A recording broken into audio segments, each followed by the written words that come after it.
We work with being, but non-being is what we use. To be or not to be.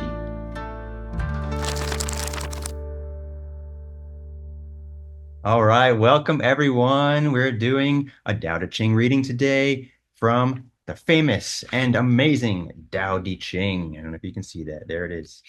And we are working with number 11 today. Number 11 from the Tao Te Ching. I am Mark, and I am with Adam. and Adam. Let's have it. Sure, I'm reading from the Stephen Mitchell translation. We join spokes together in a wheel, but it is the center whole that makes the wagon move. We shape clay into a pot, but it is the emptiness inside that holds whatever we want. We hammer wood for a house, but it is the inner space that makes it livable. We work with being, but non-being is what we use. Yes, this is probably one of my favorite ones. I have a little excerpt here talking about it that in terms of non-being, the true teacher realizes that there is nothing to teach. That's why he can teach anyone who wants to learn. Mm, The true lover realizes that there is no one to love. That's why mm, he is available to anyone who needs him. The master realizes that there is nowhere to stand. That's why he can stand anywhere. mm.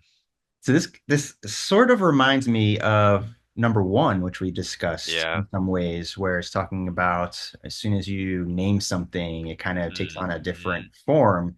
And mm, it's interesting how it takes it very specifically into these things that we use in our daily lives, mhm, wheels and vessels and rooms and houses, things that we take for granted that we see as an object that needs to be mhm, made or built or constructed, and that is the thing, that is the named thing that number mhm, one talks about. But there's so much with it that is the unnamed that we don't think about, that we take for granted in a lot of ways. And it's like, how does the thing even function? Why are mm, we making the thing? And it's the mm, usefulness that we really benefit from more than the thing that is being used. And it's really mm, interesting how mhm, I always think of like a cup, right? And they talk about a vessel in here. And how does a cup work? It works because there's mhm, nothing in it. mhm, And then that way you can put something in it. If it was just a mhm, solid block in the shape of a cup, you wouldn't be able to use it and it wouldn't be a cup. mhm, And I just love how it reframes looking at things, these daily, mundane, simple things that we take great pride in constructing, whether it's a construction of a building or a house or a piece of art or a tool. And it's the why behind it that is mm, so important of how it can be used to help us to live, that people often don't mm, consider. And it's so mm, simple but so mhm. profound at the same time. And I just love that Yes. language, the way it's talking about the usefulness versus the benefit from what is there versus usefulness is from what is not there. So you got to Yes. think about the difference between the words benefit and usefulness, Uh-huh. right? Which we often, I think, merge together, but they Mhm. are actually different things. Yes. Yes. They are. And like, yeah, I think we think very like utilitarian, like everything is like their values connected to their use and their like applicability to some outcome versus its own sort of being. And I just want to go back to what you're saying though, like I think too that this one to me is really speaking of once more like one is about the importance of the formless. Um, and I admit this one's a little tricky with me because I have an attachment. I'm realizing that it's like some self-discovery. I have an attachment to that word being, because it really has become important to me. Um, and sort of when I was like non-being, I'm like, I don't even think what is non-being, and I'm kind of like taking it to mean not necessarily like not existing, because I think things that aren't real, as in they're not manifested, are still real. Like I think things that are in the field of potential and the field of probability, for instance, like I think they exist. They're just not formed, so they're existing, but they're not like into form yet. They're not manifested, and I feel like when he's talking about non-being, I feel, maybe I'm wrong, that they're more speaking not to like not existing, but more like not existing in form, not really like they haven't come into like they're not a thing, like you said. A thing Because I don't versus a believe, non-thing. So like yeah, an idea is a exactly, non-thing, but exactly. but it exists. But it's not nothing. Right. It's Exactly. no thing, but it's Yeah. not nothing. Yeah. Right? And because I don't really, I personally have, I don't know if nothing really, I don't think that exists because it can't, like by definition, it doesn't exist. It's nothing, nothing, there's just existence. But I think what you're saying, like no thing is, there's lots of no things, Yeah. right? There's lots of things that are Energy. formless. There's Energy. they We work with pure our life force energy. energy. The Exactly. chi, right? The prana is very Yes. much a thing, but it's a formless thing.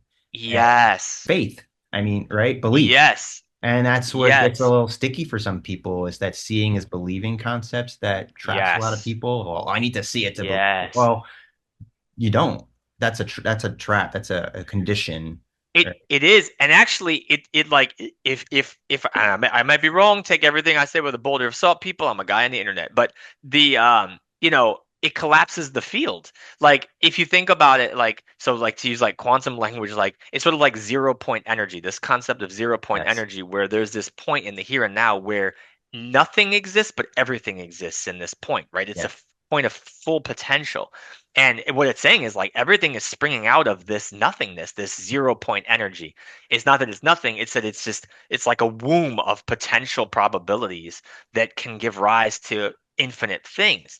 And when we're able to sit with that power, because inside of us is this field of 0 point energy, we have access to everything. But as soon as we start expecting things, it shrinks the field of what can be manifest. Mm, It collapses the wave of all this mm, probability.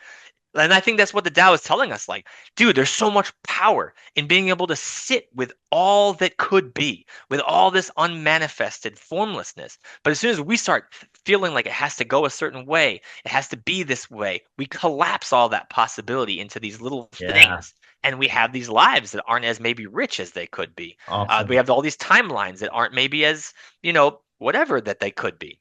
Yeah, I love that. Yeah, that's a really good point and a good way of seeing it, where as soon as you start, putting the flashlight on something. Mm, I read this book about cancer actually and how we look for things and you try to put a spotlight on a specific place of where the cancer mhm. is, but it might be related to something completely different where we're talking root causes and things like that.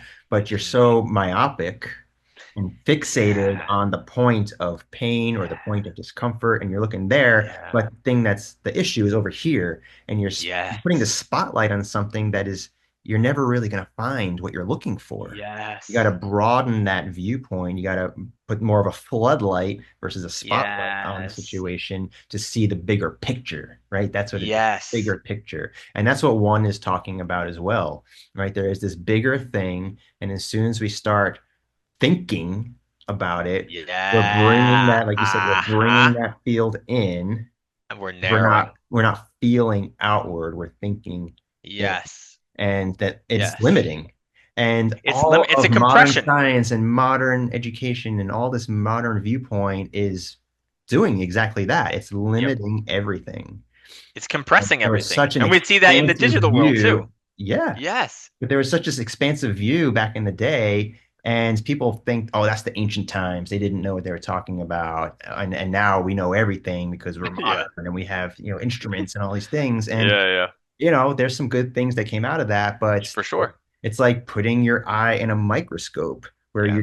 you're dialing down so Yeah. uh, minutely and you're missing everything else around You're you. missing the forest. Yep. Yeah. For the trees. So it's like, what is the benefit? What is the usefulness? There's two different things that we should all dwell on and consider and meditate on and feel into because it's all around us, even in the everyday objects, even in the cup, right? I Mm-hmm. can't be drinking my Mm-hmm. tea if this cup was not a cup, if it was just a brick. I can't Mm-hmm. drink tea off a brick.